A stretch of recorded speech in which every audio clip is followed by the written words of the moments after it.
अब मैं चलता हूँ, मुझे देर हो रही है। ठीक है। दोस्त वहां से चला जाता है और वो सारी बातें किरण सुन लेती है। क्या गुफा के अंदर आधा भेड़िया और आधा इंसान कैद है? अरे ये तो बहुत बड़ा रहस्य है। यानी भैया ये सब जानते हैं और इसीलिए वो मुझसे ये बात छुपा रही थी। मुझे अब उस गुफा में जाकर पता करना ही होगा। भैया का कोई तो रिश्ता है उस गुफा से जो वे मुझे वहां नहीं जाने देना चाहती। फिर ऐसे ही वो दिन बीत जाता है और ऐसे ही शाम होती है। किरण चोरी चुपके घर से निकल जाती है और घने जंगलों की तरफ जाने लगती है। जैसे जैसे वो गुफा के नजदीक पहुंचती है, तभी अचानक चारों तरफ सन्नाटा पसर जाता है और भयानक आवाजें आने लगती है। अजी, ये आवाज इतनी भयानक क्यों है? ऐसा लग रहा है जैसे यहाँ कोई खतरा है। पर मुझे डरना नहीं है। आज तो मैं इस गुफा का रहस्य सुलझा कर ही रहूंगी।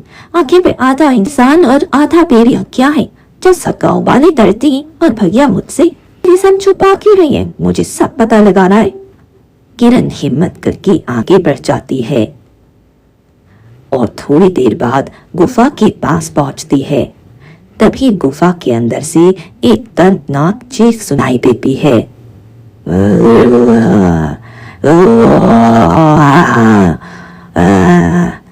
नहीं नहीं नहीं नहीं नहीं, ये तुमने ठीक नहीं किया। अब मैं किसी को जिंदा नहीं छोड़ूंगा। ये डरावनी आवाज सुनते ही किरण के होश उड़ जाते हैं। किरण डरी हुई है पर वो खुद को संभालती है और गुफा की तरफ कदम बढ़ाती है। गुफा के अंदर तो कोई जिंदा इंसान है, जैसे किसी ने कैद किया है। मुझे इस गुफा के अंदर जाना ही चाहिए। फिर किरण उस अंधेरी गुफा के अंदर प्रवेश करती है। जैसे ही वो अंदर जाती है, उसे अचानक किसी के कदमों की आहट सुनाई देती है। ये क्यों? इस गुफा के अंदर कौन आ रहा है? मुझे बहुत डर लग रहा है। मैं क्या करूं? लेकिन मैं अब पीछे नहीं हट सकती। मुझे सच पता करना ही होगा।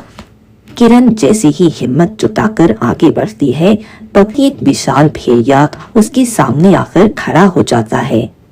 अरे ये कब पूरा भेड़िया है और ये मेरी तरफ आ रहा है। कहीं ये मुझे जान से न मार दे। किरण डर की मारे अपनी दोनों आंखें बंद कर लेती है, लेकिन थोड़ी देर बाद जब वो अपनी आंखें खोलती है तो देखती है कि भेड़िया उस पर हमला करने के बजाय पीछे हटने लगा है।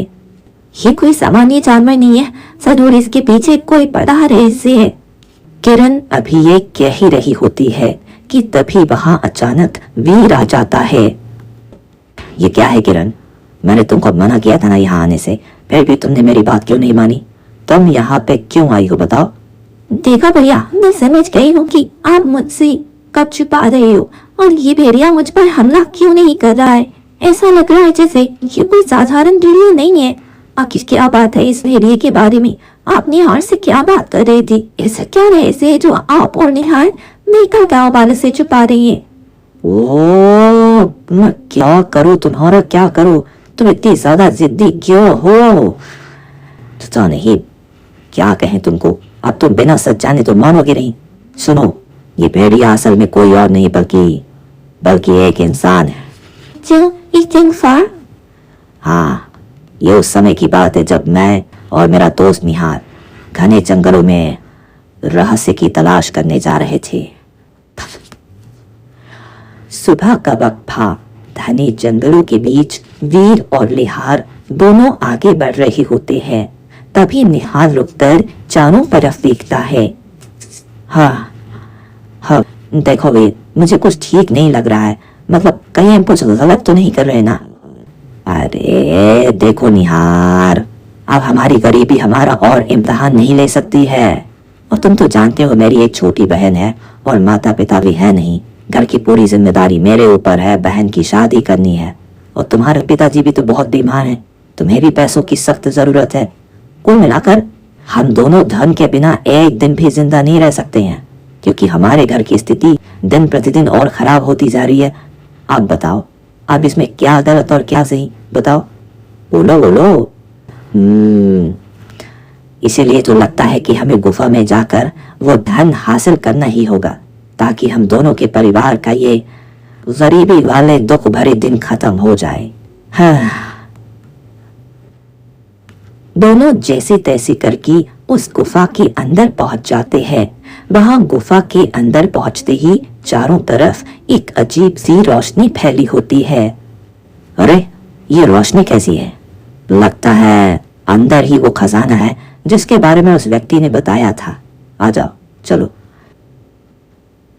दोनों आगे बढ़ते हैं कि तभी उन्हें एक कोहिनूर का पत्थर दिखता है जो बहुत ही चमक रहा था और उसके अंदर से एक अजीब सी शक्ति महसूस हो रही थी। और ये तो कोहिनूर का पत्थर है वीर, जो कि दुनिया में सबसे बेशकीमती होता है। चलो चलो, हम इसे जल्दी से ले लेते हैं, इसके बाद हमारी सारी गरीबी दूर हो जाएगी। आ जाओ। निहार मेरी बात सुनो। ये गुफा मुझे कोई साधारण गुफा नहीं लग रही है। अगर हमने कोहिनूर का पत्थर लिया तो कहीं हम किसी मुसीबत में ना फंस जाए। मुझे कुछ, अरे यार मुझे कुछ। एक तो अभी तुम ही कह रहे थे गरीबी। हम इतनी गरीबी में जी रहे हैं, जीना मुश्किल है, और कितनी हिम्मत करके हम यहाँ तक आए हैं, तो ये कोहिनूर का पत्थर हमें लेना ही चाहिए। क्या बात करते हो? चलो आओ, उठाते इसे, आ जाओ। फिर निहार जैसे ही उस पत्थर को उठाने की कोशिश करता है कि तभी अचानक उसका शरीर बदलने लगता है। ये क्या? मेरा शरीर क्यों बदल रहा है? मेरा शरीर तभी पीछे से चांदनी भागते हुए आती है। बेश, ये तुमने क्या किया? मैंने तुम्हें कितनी बार मना किया था कि तुम्हें इस गुफा में नहीं आना चाहिए। ये देखो, मेरे दोस्त निहार का शरीर क्यों बदल रहा है? इसने तो बस वो पत्थर छुआ था। हाँ, इसी डर से तो कोई भी यहाँ नहीं आता है, और तुम दोनों ने वही गलती कर दी। वीर चांदनी, मुझे बचा लो, मैं मरना नहीं चाहता। मेरे बूढ़े माँ बाप का क्या होगा? मुझे ठीक कर दो। मेरा शरीर, मेरा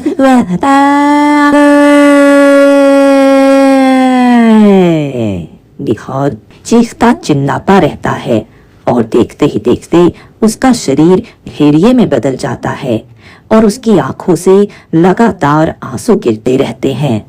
निहार भेड़िए के रूप में मन ही मन सोचता है, नहीं, मुझे इंसान बना दो वीर, मैं भेड़िया नहीं बनना चाहता। अगर मुझे कुछ हो गया तो मेरे बूढ़े माँ बाप कैसे रहेंगे? भी मुझे बचा लो।